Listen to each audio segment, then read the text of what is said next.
Many market bulls have been making the case that as long as China's economy avoids the proverbial hard landing, it's all systems go for the global rally that we've had so far in 2012. Now you got to start worrying because it is looking more and more like China's economy could be slowing a little bit more rapidly than people had hoped for.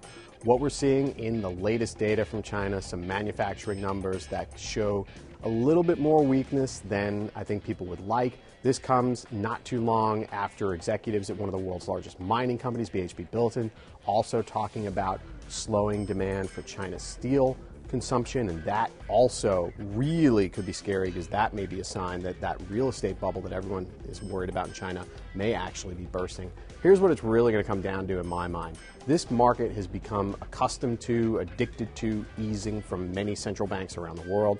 Obviously, we've had the Fed with QE, QE2, Operation Twist, but guess what? There's probably not going to be a QE3 as long as the U.S. economy is getting better.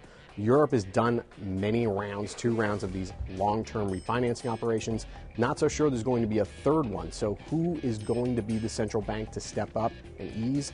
Going to have to be China.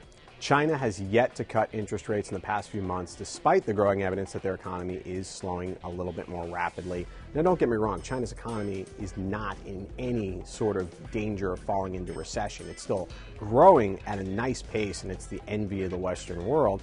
But anytime you have an emerging market starting to show more pedestrian growth, that alarms investors around the world. Brazil has already slashed interest rates several times very aggressively because they're now less concerned about inflation and more worried about the global growth picture. China needs to step up. I suspect it will probably come sometime in the next few months, but if futures and stocks continue to fall because of worries about China, maybe China acts sooner rather than later.